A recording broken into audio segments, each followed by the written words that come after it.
அந்த நேர்களே, ஈரானிய படைகள் இன்று காலை குவைத்தில் உள்ள அமெரிக்க விமான தளம் ஒன்றின் மீது மிகப்பெரிய தாக்குதல் தொடுத்திருக்கின்றது. தாக்குதலுக்கு உள்ளான முக்கிய தளமாக அலி அல் சேலம் ஏர்பஸ் தாக்கப்பட்டிருக்கிறது. ஈரானிய ஆளில்லா வானூர்தி ட்ரோன் தாக்குதல் ஒன்று அலி அல் சேலம் விமான தளம் மீது தாக்குதல் நடத்தப்பட்டதாக தகவல்கள் தெரிவிக்கின்றன. இதில் அமெரிக்க வீரர்கள் காயமடைந்ததாகவும் செய்திகள் வெளியாகிருக்கிறது.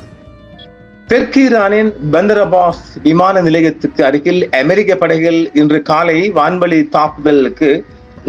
நடத்திய தாக்குதலுக்கு பதிலடியாக குவைத்தில் உள்ள விமான படை தளம் மீது தாம் தாக்குதல் நடத்தியதாக IRGC தெரிவித்திருக்கின்றது. அமெரிக்க படைகள் ஈரானின் தென்பகுதியில் உள்ள ஏவுகணை தளங்கள் மற்றும் ட்ரோன் கட்டுப்பாட்டு நிலையங்கள் மீது தாக்குதல் நடத்தியதற்கு பதிலடியாக ஈரானிய படைகள் குவைத்தில் உள்ள அமெரிக்க விமான தளத்தை தாக்கியுள்ளதாகவே அந்த தகவல் தெரிவிக்கின்றது.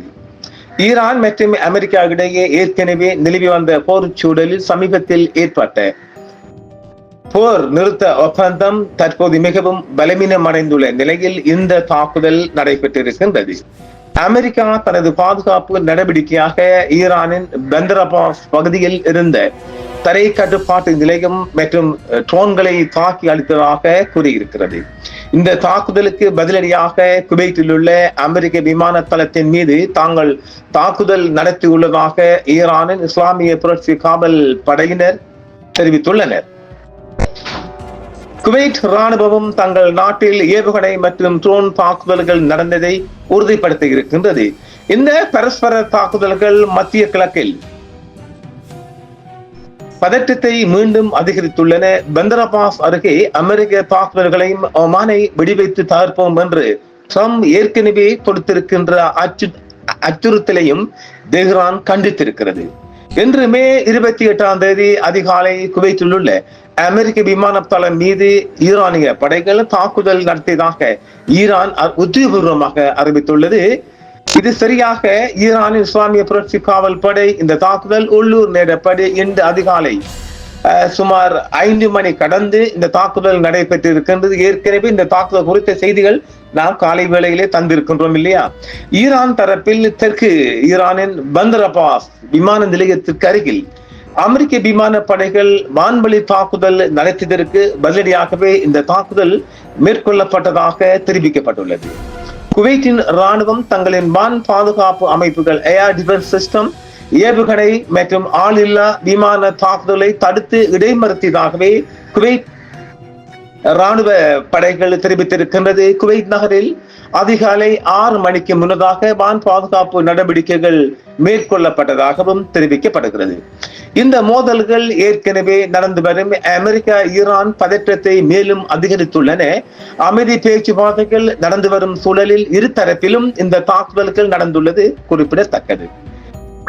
மேற்காசிய மோதல் தீவிரமடைந்துள்ளது. நாடு முழுவதும் எச்சரிக்கை ஒலிகள் ஒலித்த நிலையில் விரோத ஏவுகணை மற்றும் ஆளில்லா விமான தாக்குதல்களுக்கு தங்கள் வான் பாதுகாப்பு படைகள் பதிலடி கொடுத்துள்ளதாக குவைத் கூறியிருக்கின்றது.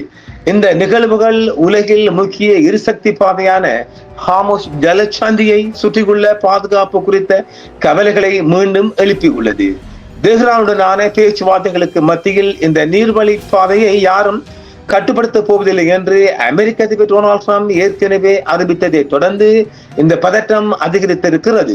இதற்கிடையில் ஈரான் புதிதாக உருவாக்கிய பாரசீக வளைகுடா ஜலசந்தி ஆணையத்தின் மீது வாஷிங்டன் பொருளாதார தடைகளை விதித்துள்ளது. அதே நேரத்தில் வடக்கு இஸ்ரேலில் நடந்த சண்டையில் ஒரு பெண் ராணுவ வீராங்கனை கொல்லப்பட்டதாகவும் மேலும் 2 பேர் காயமடைந்ததாகவும் இஸ்ரேல் தெரிவித்திருக்கிறது.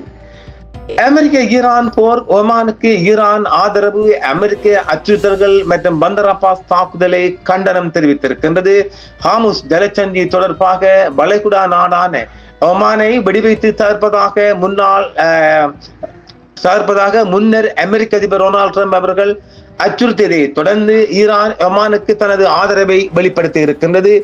வெளியுறவு அமைச்சரவை செய்தி தொடர்பாளர் இஸ்மாயில் பாகாயி ஈரானின் பந்தர் அப்பாஸ் பகுதியில் அமெரிக்கா நடத்திய சமீபத்திய தாக்குதலை வன்மையாக கண்டித்ததோடு வாஷிங்டனின் நடவடிக்கைகள் ஆத்திரமூட்டும் மற்றும் ஸ்திரத்தன்மையை சீர்குலைக்கும் தன்மை கொண்டவை என்றும் தெரிவித்துள்ளது. அமெரிக்கா பந்தர் அப்பாஸ் துறைமுக நகரின் விமான நிலையத்துக்கு அருகில் ஏவுகணை தாக்குதலை நடத்திய சில மணி நேரங்கள் கடந்த பின்னரே குவைத் மீது இந்த தாக்குதல் நடைபெற்றிருக்கின்றது.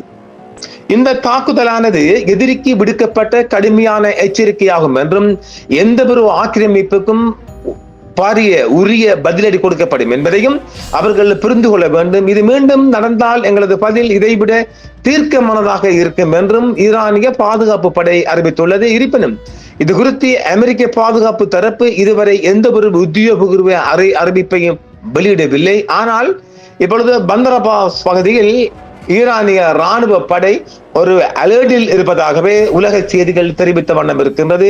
பார்ப்போம், நாளையும் காலையும் விடுகின்ற போதும் போர் மீண்டும் அதிக அளவு தொடர வாய்ப்பு இருக்கின்றது. பார்ப்போம், மீண்டும் மற்றொரு காணொளியில் சந்திப்போம் நேர்களே. என்றும் உங்களுடன் சன்ரைஸ் இந்தியா டிவி சப்ஸ்கிரைப் பண்ணுங்கள், பெல் பட்டனையும் கிளிக் செய்யுங்கள். உங்கள் ஆதரவே எங்கள் சேவை, ஆதரவு தாருங்கள், அரவணைப்போம். மறக்காம சர்ப்ரைஸ் பண்ணுங்க. தேங்க்யூ.